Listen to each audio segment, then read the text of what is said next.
Saya Cikgu Ismail Saiful bin Saufi dan saya telah mengajar di Sekolah Menengah Kebangsaan Bukit Guh, Kuantan, Pahang. Dan saya telah berpengalaman mengajar subjek Sains Teras, Kata 4, Kata 5.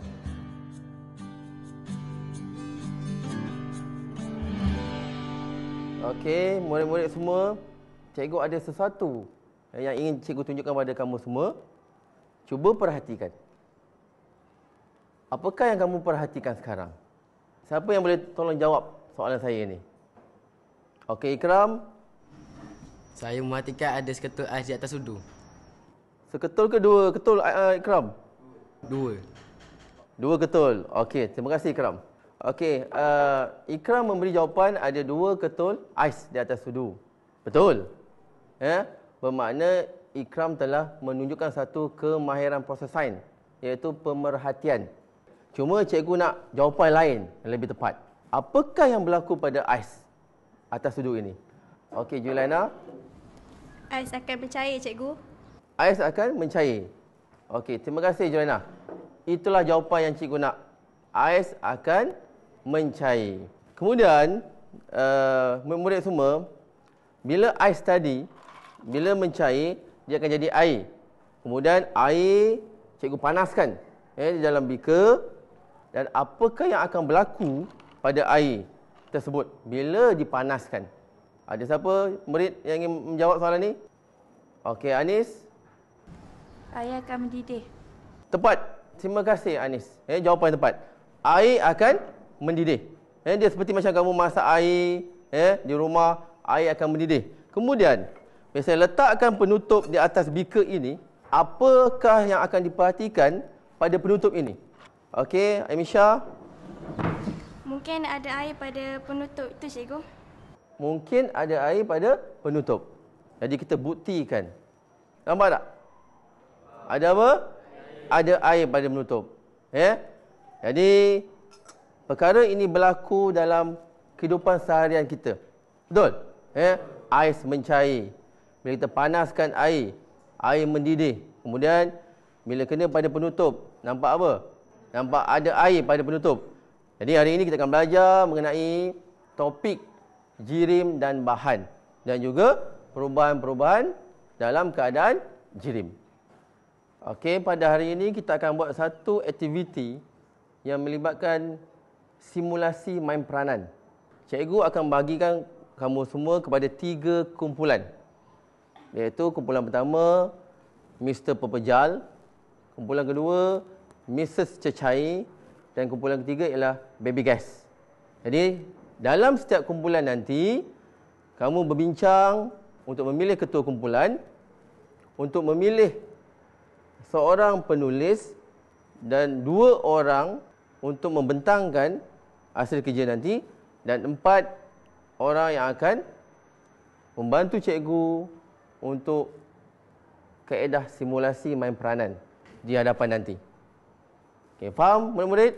Faham. Jadi cikgu bagi masa 2 minit untuk berbincang, untuk melantik ketua kumpulan, pembentang, penulis dan juga yang akan membuat simulasi di hadapan nanti. Okey, boleh mulakan sekarang.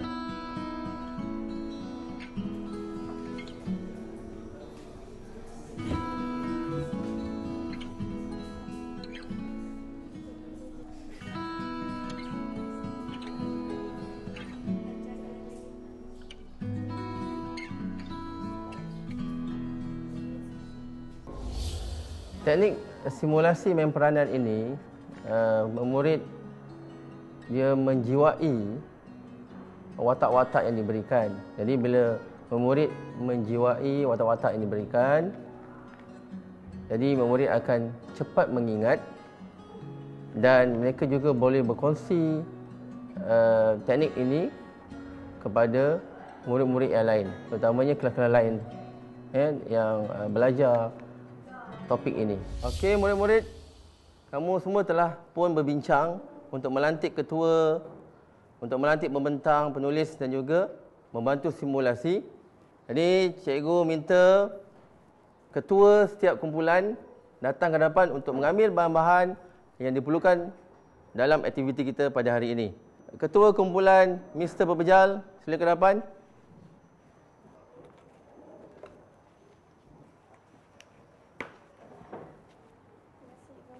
Okey, sama.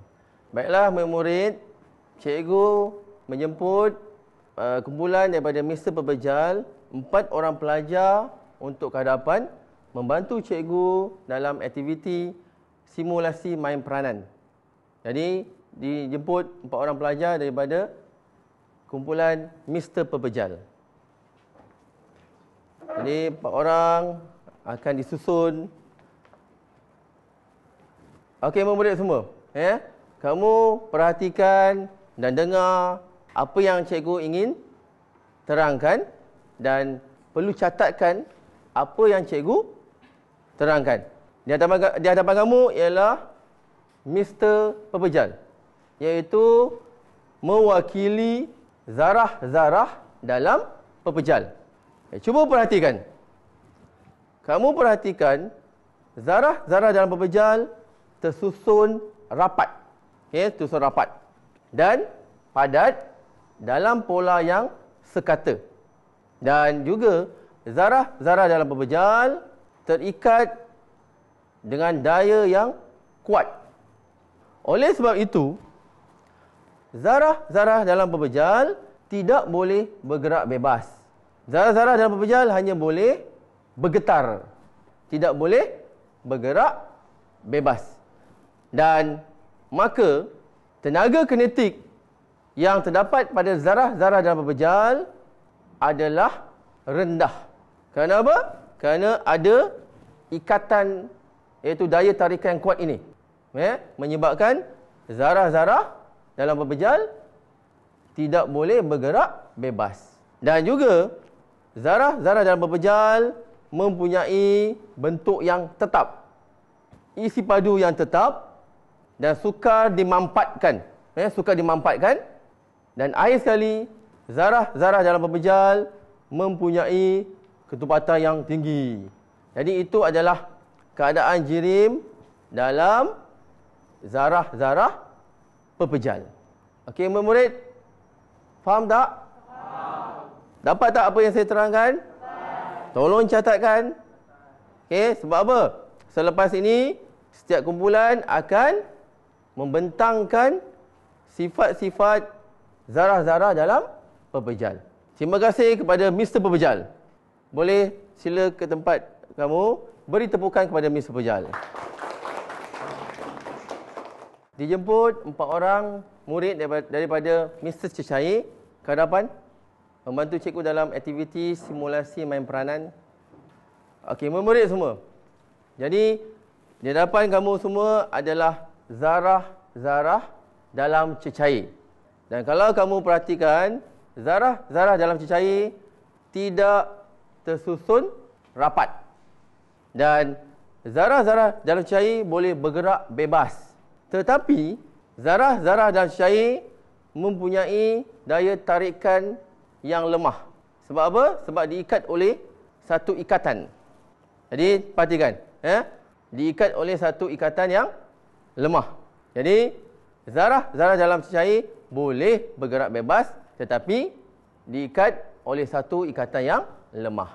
Nampak pergerakan? Okay? Nampak pergerakan zarah-zarah cecair.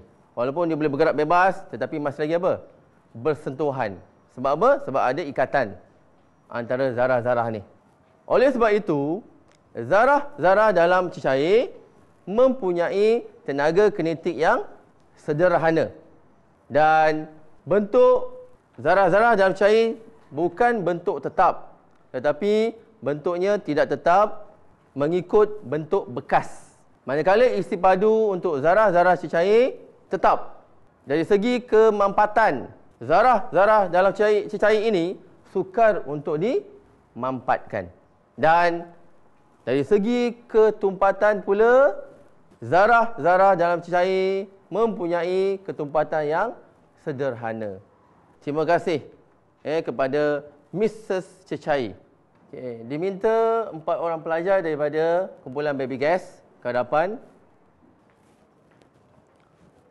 Okey, murid. Jadi sekarang ni kamu perhatikan di hadapan kamu ialah zarah-zarah dalam gas. Dan kalau kamu perhatikan, zarah dalam gas ni sangat berjauhan antara satu sama lain, tidak rapat. Kerana apa? Kerana daya tarikan yang wujud antara zarah dalam gas adalah sangat lemah. Oleh sebab itu, zarah dalam gas ini boleh bergerak bebas. Nampak? Perhatikan. Dia boleh bergerak bebas dengan halaju yang tinggi secara rawak, dan juga boleh berlaku pelanggaran antara zarah-zarah. Dan zarah-zarah dalam cecair bentuknya tidak tetap, mengikut bentuk bekas. Manakala dari segi isi padu tidak tetap, iaitu mengikut bentuk bekas. Dan dari segi kemampatan, zarah dalam gas mudah dimampatkan. Dan yang terakhir, dari segi ketumpatan, zarah-zarah dalam gas adalah rendah. Jadi cuba kamu perhatikan balik semula. Macam pergerakan dia. Okey, pergerakan dia. Sangat apa? Bergerak bebas dalam halaju yang tinggi secara rawak, dan boleh berlaku pelanggaran antara zarah-zarah. Okey, jadi terima kasih kepada Mr. Baby Gas kerana membantu dalam aktiviti simulasi main peranan. Okey, silakan duduk. Beri tepukan kepada kumpulan Baby Gas. Baiklah murid-murid, kamu semua telah melakukan aktiviti simulasi main peranan. Okey, jadi selepas ini setiap kumpulan akan berbincang dan mencatatkan pada manila kad yang saya berikan tadi, dan cikgu akan bagi masa lebih kurang 10 minit. Kamu bincang dan siapkan pada manila kad hasil kerja kamu. Selepas itu, wakil daripada setiap kumpulan akan datang ke depan membentangkan hasil kerja yang telah disiapkan. Jadi, kamu semua boleh mulakan dari sekarang.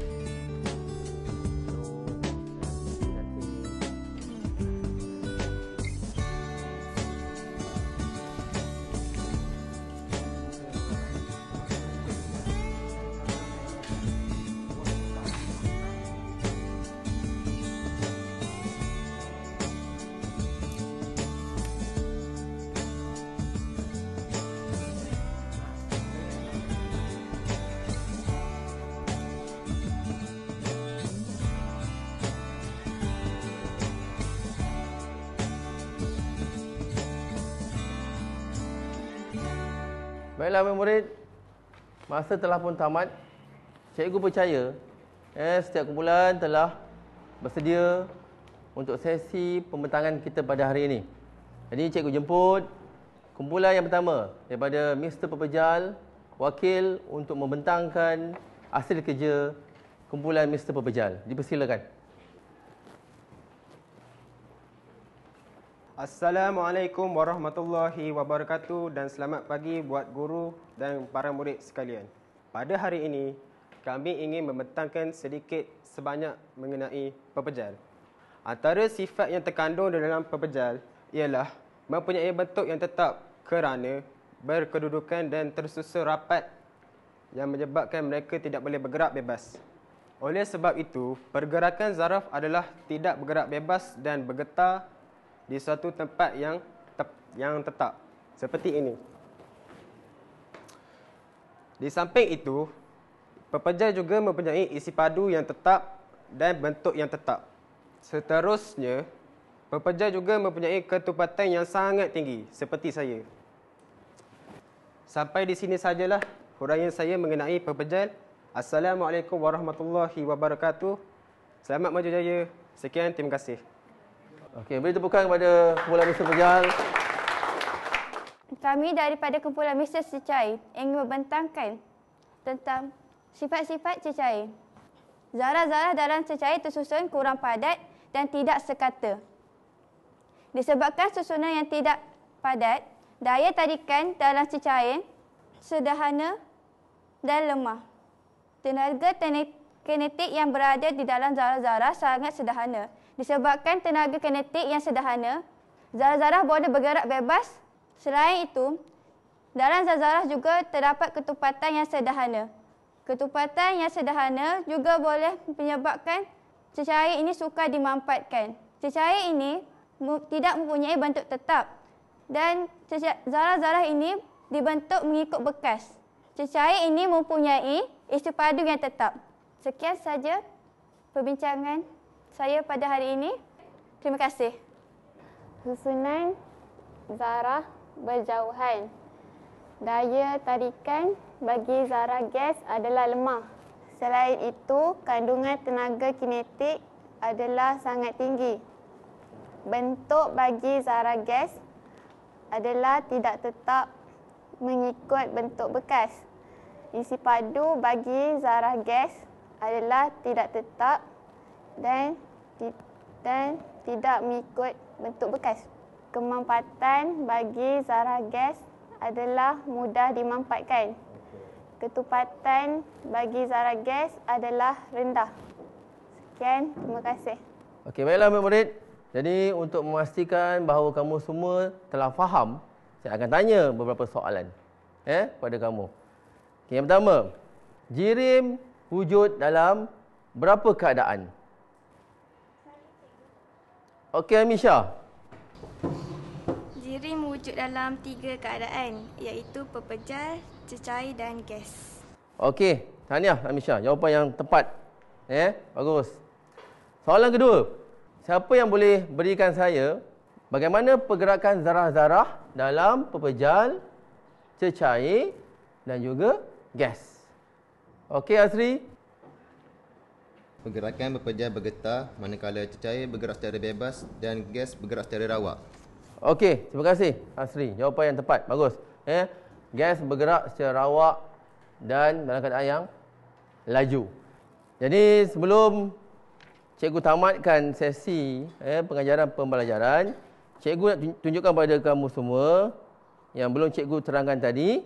Okey, yang pertama, cecair berubah kepada pepejal. Prosesnya adalah proses pembekuan. Yang kedua, pepejal boleh berubah kepada cecair. Prosesnya adalah proses. Okey, bagus. Peleburan. Seterusnya, pepejal boleh berubah terus kepada gas. Ini special case. Dan prosesnya adalah proses pemejal wapan.